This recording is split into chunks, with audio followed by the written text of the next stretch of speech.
Hola amigos, ¿qué tal? Dios les bendiga. Bienvenidos a nuestro programa Palabras de Vida.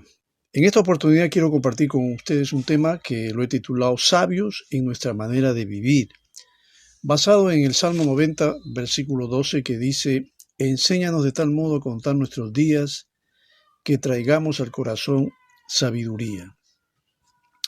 Bueno, la sabiduría se define, mejor dicho, como un conjunto de conocimientos amplios y profundos que se adquieren mediante el estudio, la experiencia. También se le define como la facultad de las personas para actuar con sensatez, prudencia o acierto. La sabiduría de Dios es muy diferente a la sabiduría humana.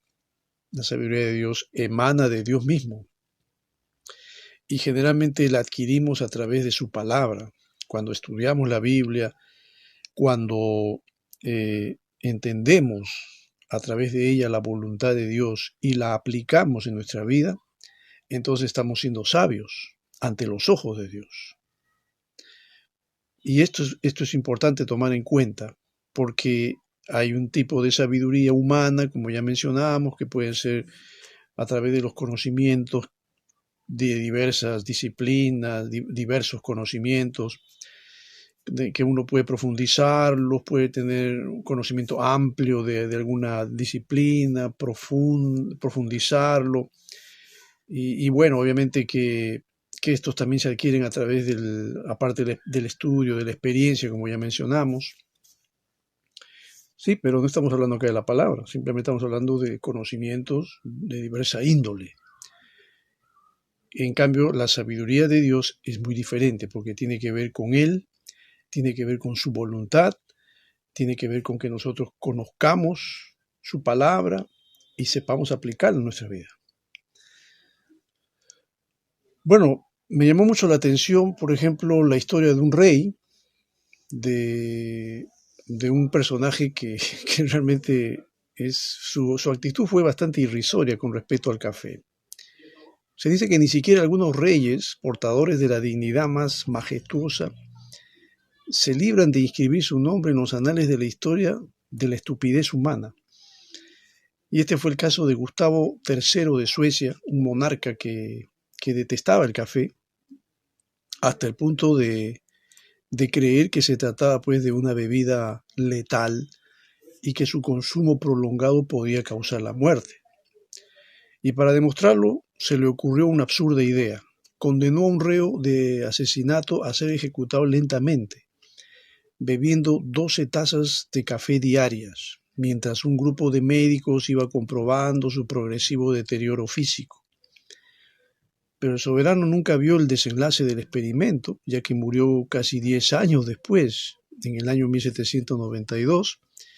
Murió asesinado por un disidente que se llamaba Ankarström, y en los años sucesivos fueron muriendo uno a uno los médicos que el rey había designado. De hecho, al final, el único que quedó vivo fue el reo, quien acabó siendo indultado y murió mucho tiempo después por causas perfectamente naturales, aunque eso sí, nunca dejó de tomarse sus tacitas diarias de café. Este es un caso de la necedad humana, digo yo, porque este rey pensaba que el café era una bebida letal, dañina. Nunca se ha comprobado eso, al contrario, hay quienes consideran que el café también es un buen antioxidante, incluso hasta un anticancerígeno, en fin, tiene varias propiedades.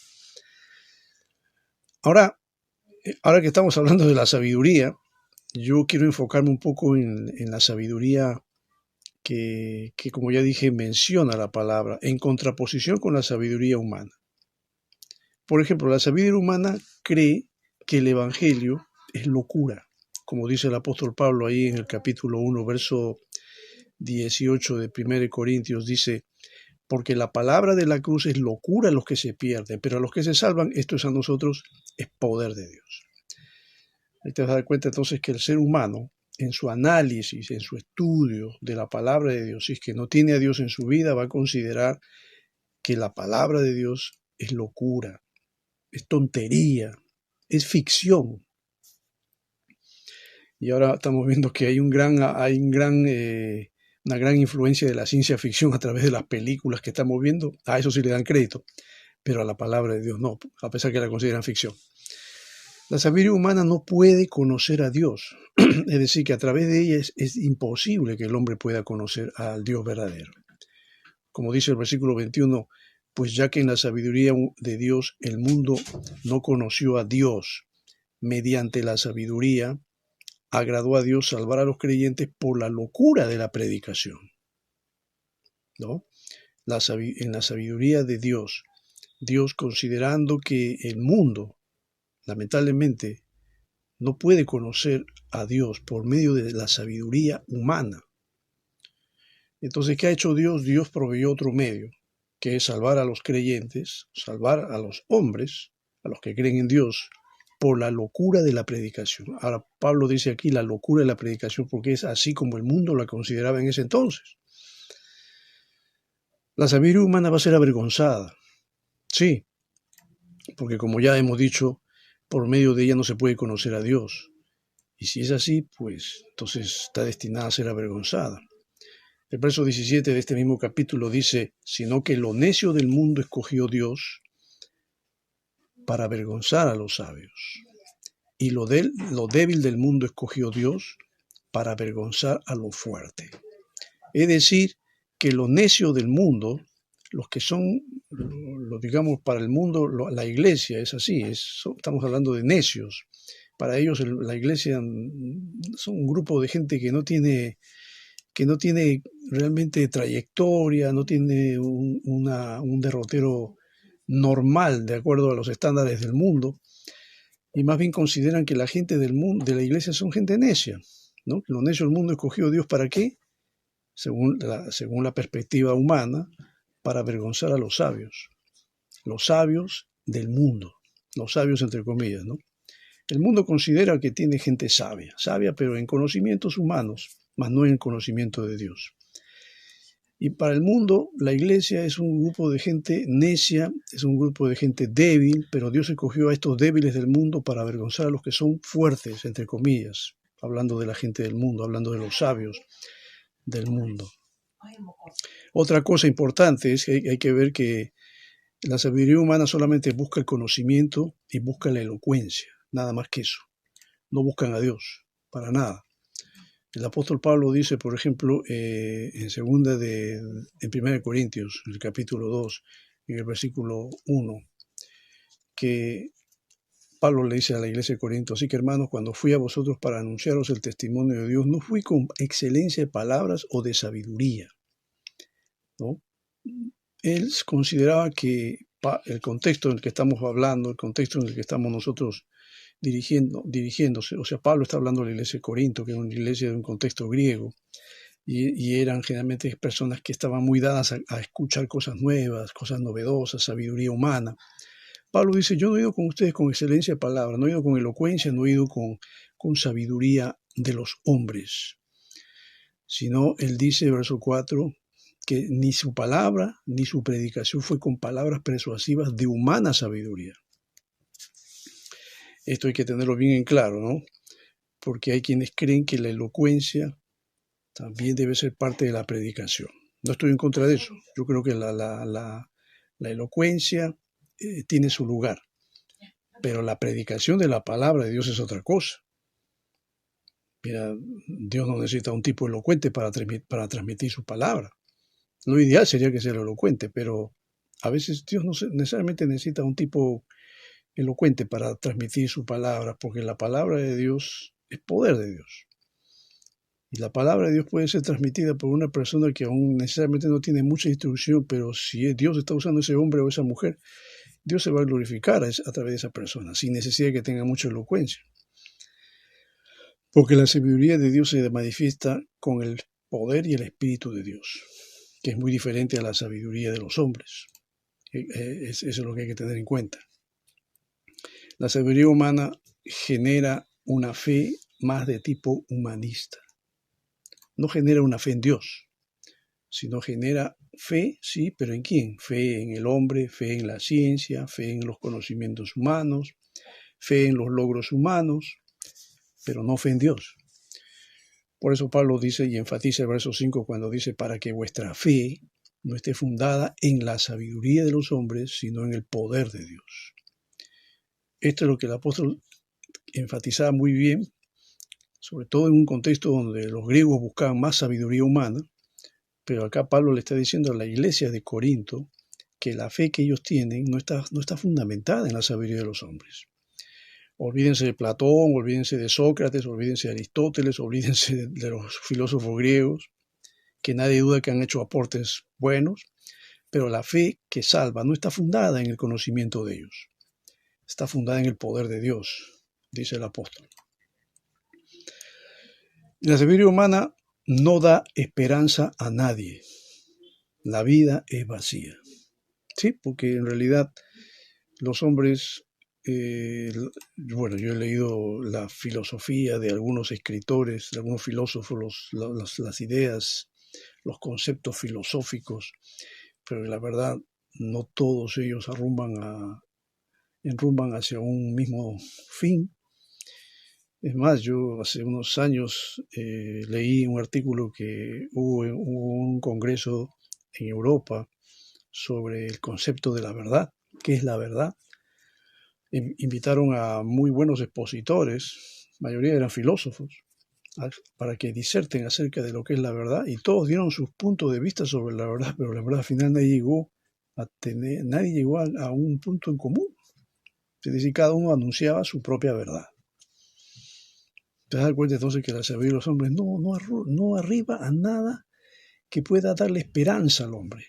La sabiduría humana no nos va a llevar al cielo, en otras palabras. No da esperanza y la vida es vacía. Verso 6, estamos en 1 Corintios 2, dice versículo 6, sin embargo hablamos sabiduría entre los que han alcanzado madurez, dice Pablo. Pablo está refiriéndose a la sabiduría de Dios. La sabiduría de Dios se aprecia mucho entre los que han alcanzado la madurez. Y él dice acá y contrasta con la sabiduría humana cuando dice, y sabiduría no de este siglo, o sea, no de este mundo, ni de los príncipes de este siglo, ni de los mentores, ni de los hombres que pueden ser muy capaces y muy instruidos en los temas de la sabiduría humana. Sí, y acá dice algo interesante, ni de los príncipes de este siglo que perecen. ¿Sí? Que mueren, como muere cualquier persona que no tiene a Dios, sin esperanza, sin una proyección de eternidad, porque la sabiduría humana no nos da ninguna esperanza de una vida eterna, no nos dice que cuando nos muramos nos iremos al cielo con Dios, no, porque no se casa con la idea de Dios. La sabiduría de los hombres exalta más al hombre, pero el hombre no te va a dar ninguna esperanza de vida eterna. La sabiduría humana está privada de entender los misterios de Dios. Eso lo dice el apóstol Pablo en el versículo 9, cuando dice antes bien, como está escrito, cosas que ojo no vio, ni oído yo, ni han subido en corazón de hombre, son las que Dios ha preparado para los que le aman. Es interesante lo que dice el apóstol. Cosas que ojo no vio, está hablando del ojo humano, cosas que nadie vio, nadie oyó, cosas que no han subido al corazón del hombre, porque la revelación del Evangelio a nadie se le ocurrió más que a Dios. Son cosas que Dios ha preparado. ¿Para quiénes? Para los que le aman. Esto está al alcance de todos, por si acaso. La sabiduría de Dios está al alcance de todos. La salvación está al alcance de todos. Lamentablemente no todos aprecian el mensaje del Evangelio. Lamentablemente no todos abren su corazón para poder amar a Dios y por lo tanto no todos se benefician de la salvación.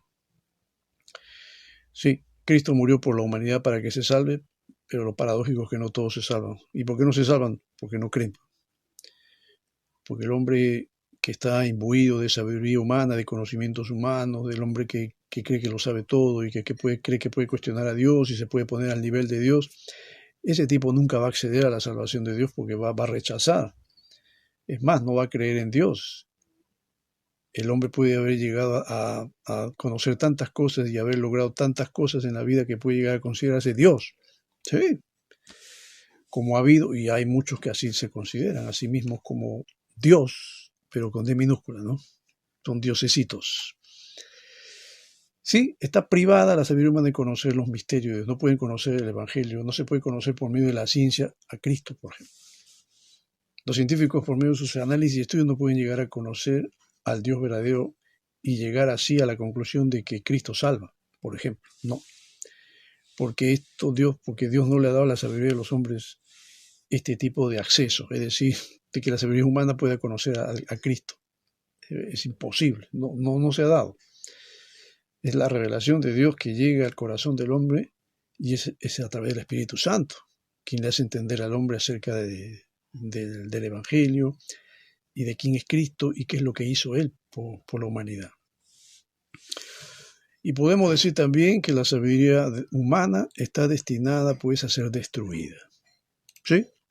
Esto lo dice el apóstol Pablo en el versículo 19, cuando dice, estamos en 1 Corintios capítulo 1, versículo 19, que dice, pues está escrito, destruiré la sabiduría de los sabios y desecharé el entendimiento de los entendidos. Estamos hablando de aquellos hombres que se creen sabios, que se creen entendidos, que se creen doctos, que se creen conocedores de la vida, de los misterios de la vida, aquellos que creen que tienen todas las respuestas a toda la problemática del ser humano, del más allá, y qué sé yo, el hombre que cree que tiene las respuestas a todo eso, si no tiene a Dios no tiene respuestas realmente. Está divagando, está delirando, está hablando de muchas cosas, pero no son cosas ciertas, porque el que no conoce a Dios dice cualquier cosa menos lo que Dios quiere que diga. Eso es, en resumidas cuentas, lo que es la sabiduría humana. Pero la sabiduría de Dios es diferente. Pablo, como ya dijimos en el versículo 21, usa la expresión locura, ¿no?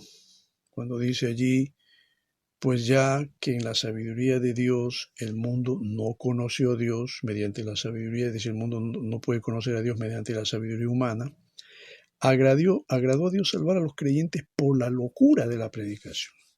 Esta locura de la predicación es precisamente la sabiduría de Dios. Lo que para el hombre del mundo es locura, para los creyentes es la manera, es la vía, es la forma como Dios salva a la humanidad, a través del Evangelio. Obviamente que el que no tiene a Cristo en su corazón no lo va a entender. Hay que tener a Cristo para conocer y comprender que esta locura de la predicación, como así la consideraba el mundo, es la que realmente salva al mundo. Pero esta sabiduría de Dios se manifiesta a través de un personaje. ¿Y ese personaje quién es? Es Cristo Jesús. Cristo Jesús es la sabiduría de Dios encarnada. En el verso 24 dice, mas para los llamados, así judíos como griegos, Cristo es poder de Dios y sabiduría de Dios. Vemos aquí entonces que la sabiduría de Dios se evidencia a través de un personaje, se personifica. ¿A través de quién? A través de nuestro Salvador, el Señor Jesucristo. Y la sabiduría de Dios no escoge necesariamente a hombres preparados, a hombres eminentes, a hombres instruidos. No, se puede valer incluso de hombres insensatos y viles para glorificarse. Creo que hemos leído algo de esto, pero permítame remarcarlo, el versículo 27, cuando dice Dios sino que lo necio del mundo escogió Dios para avergonzar a los sabios, y lo débil del mundo escogió Dios para avergonzar a lo fuerte, y lo vil del mundo y lo menospreciado escogió Dios, y lo que no es para deshacer lo que es, a fin de que nadie se jacte en su presencia. ¿Te das cuenta entonces que Dios escoge a veces a gente no instruida, no preparada? No digo que son ignorantes, aunque podría ser que algunos sean así. Pero si son hombres temerosos de Dios y aman a Dios, Dios a esos hombres los va a llenar de su poder y va a usarlos para avergonzar a ¿quién? A los sabios, dice la Biblia. Esta sabiduría de Dios es la que nos lleva precisamente a la justificación, a la santificación y a la redención, que es lo que la sabiduría de los hombres no puede lograr. Como dice el apóstol Pablo en el versículo 30 del capítulo 1, mas por él estáis vosotros en Cristo Jesús, el cual nos ha sido hecho por Dios sabiduría, justificación, santificación y redención. Es decir, con la sabiduría de Dios mostrada a través del Evangelio, el ser humano es justificado, declarado justo, cosa que la sabiduría de los hombres no puede lograr. A través de la sabiduría de Dios, el ser humano, a través del Evangelio, porque el Evangelio transmite la sabiduría de Dios, el ser humano se santifica, el creyente entra en esa etapa de que se llama la santificación, donde el hombre se hace santo, separado para Dios, y es redimido. Entra en esta condición de ser redimido ¿de qué? De la esclavitud del pecado, y por lo tanto ya no está condenado. Ahora yo te pregunto, ¿la sabiduría humana puede lograr eso? ¿Puede lograr que el hombre sea justificado ante Dios, santificado y redimido? No puede.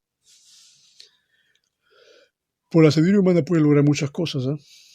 Puede profundizarse en muchas cosas, puede especializarse en muchas cosas, puede haber creado muchas cosas, la ciencia, la tecnología, y son muchos avances que indudablemente tienen sus méritos, pero ninguno de todos estos descubrimientos o logros humanos pueden hacer que el hombre sea redimido de sus pecados. Solamente a través del Evangelio, que expresa la sabiduría de Dios. Por medio de la sabiduría de Dios, a través de ella, Dios manifiesta su poder, Dios se revela por medio de su espíritu. También vamos a entender que Dios a través de su sabiduría usa un lenguaje espiritual, un lenguaje que obviamente solo los creyentes lo pueden entender.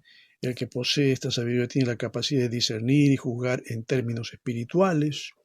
Esta sabiduría, la sabiduría de Dios, es la que nos lleva a tener la mente de Cristo.